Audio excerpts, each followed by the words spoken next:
Hello. In this clip from our Justia webinar, Law Firm Video 101, Establishing Trust with an Effective Video Strategy, Robert Weiss shares tips about how to begin using video as a part of your law firm marketing strategies.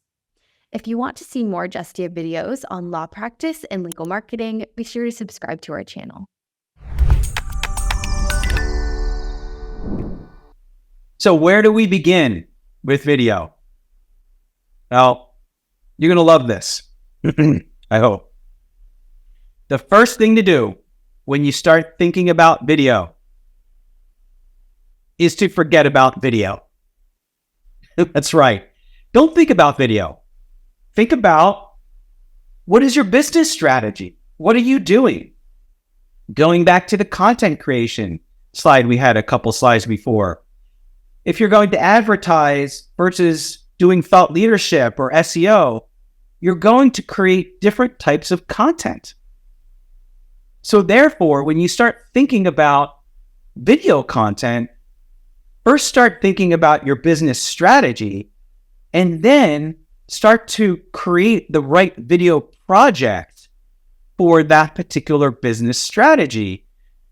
Because if you're going to advertise, you'll probably create one video versus SEO, which you'll have to create many, many videos, because SEO is a very, very long game where advertising is very targeted. So when does it make sense to create video? And there's so many different areas that you can create video for your firm. And again, I'll go back to, you're doing this now. You're creating paper, you're creating blogs, you're creating digital, you're speaking in front of audience, you're doing webinars like this. You're doing all of these things. Hopefully you're not doing crisis communication, but if you are, video controls the narrative really, really well. So really focus on what your business objective is and look at ways that you're creating content now, and then start to plug video into that.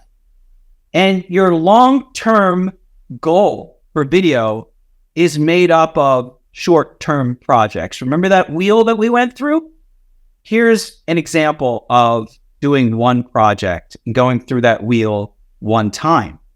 But over time, what you want to do is do more projects of different pieces of content. And over time, you have your long-term goal. You've gone through that wheel a few times developing your video mojo, and you have a library of content. And one of the things that we love, and I'm looking at my slides, it's actually 3 or 4 slides down, is that video lasts for a long time.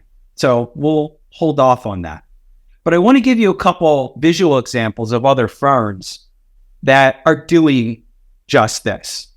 Lois C. Sandler, for example, we've been working with them for almost 3 years now, and they use video very, very well. So they're a great use case for you to go to and see their social and see their website, because they're creating a variety of content across multiple practice areas, and not only taking that video, but leveraging that video in many, many different distribution channels, social, their blogs, their website, their email marketing. And we're going to talk a little bit more about this later on how to execute a video first strategy.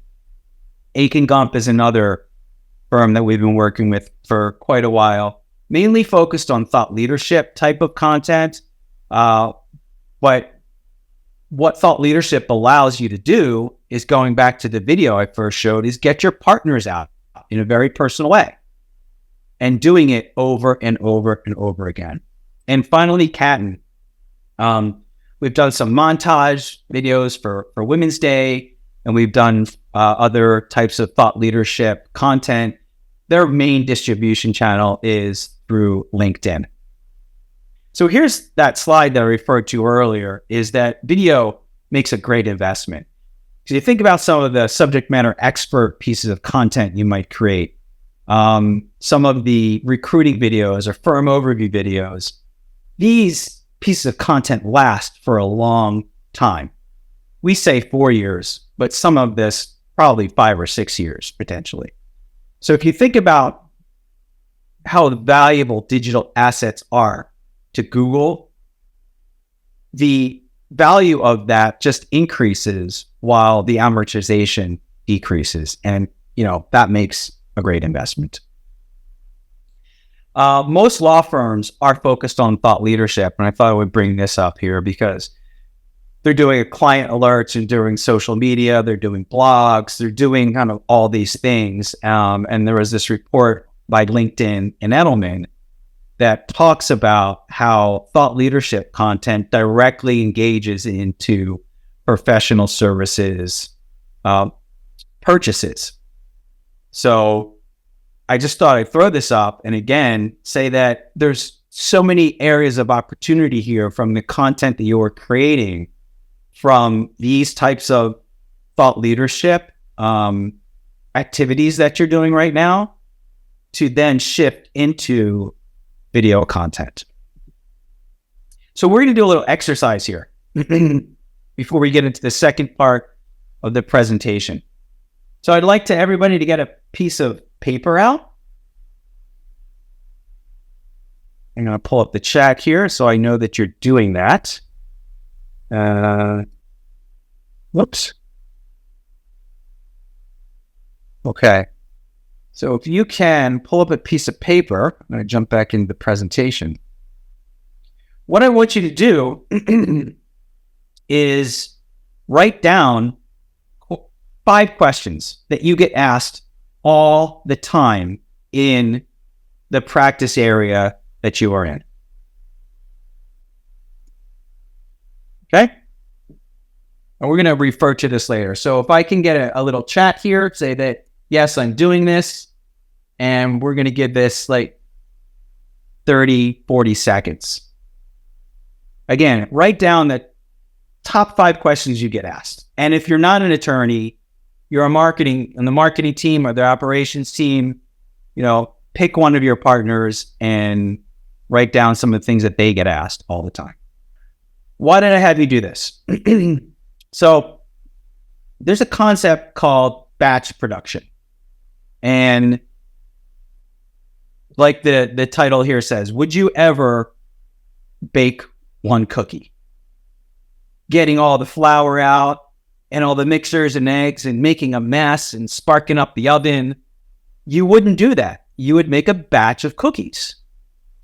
And that's where, at least I recommend, you get started with video content, is batch produce thought leadership subject matter expert content by answering the questions that you get asked all the time in person, on camera.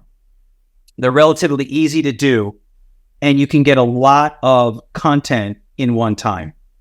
Now I'm going back to Lowenstein Sandler here and focusing on a partner, Eric Justia. And the little call out here says 5 videos in 1 hour. Eric was not able to do this 2 years ago when we started working with him.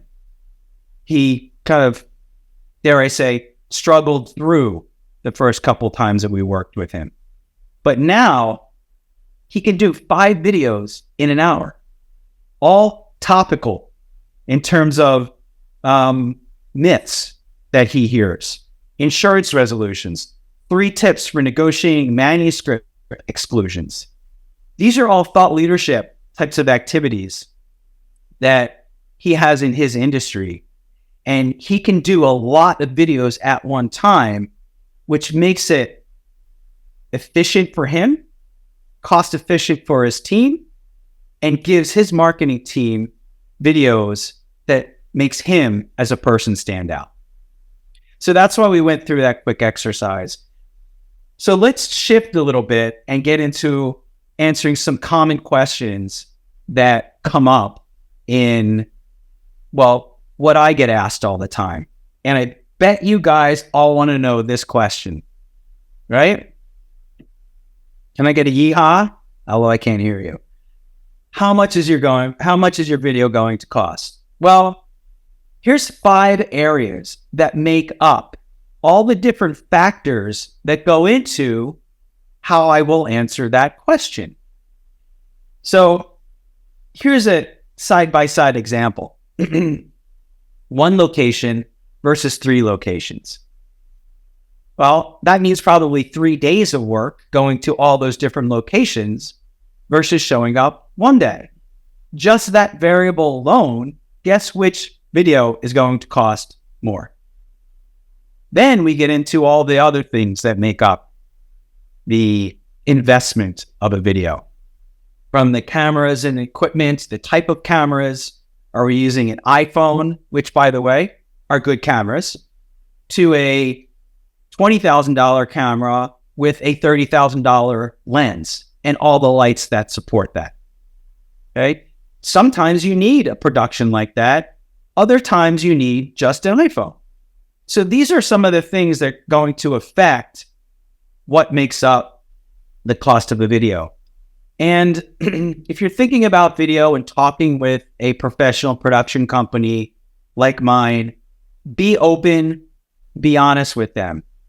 They're the experts, and their aim is to help you make the most out of that budget. It's not a matter of how much can they get from you, because they know that their first project with you should not be your last, because video is a marathon. And that actually gets into how often should you be doing video. I'm ahead of myself. Video is a marathon, not a sprint. And there's different ways to go into a production with a budget. So whatever budget you're thinking right now, 5, 10, 15, 20,000, I want you to put that into your head. And what a video production company could do is help you make decisions on taking that same budget of 5, 10, 15, 20 or more and creating a high-level production video out of it, like a firm overview video. Although I'd say 5,000 is probably a little too low for that. But whatever that is, taking that same budget, and then the next time you do video, you're going to do like 3 case studies or 3 testimonials. And the next time you do video, you might come out with like 10 FAQ videos, thought leadership videos. So a video production company like mine knows that they want to develop a relationship with you, and they want to use that budget wisely to give you the content that you need that happens to be video to achieve that business objective, and thus have you come back to them time and time again so you can work on all those other different business objectives that we talked about earlier in the presentation and do video. Thanks for watching. We hope you enjoyed this video, and if you did enjoy it, please hit the like button and subscribe to our channel for more videos on law practice and legal marketing. See you in our next clip.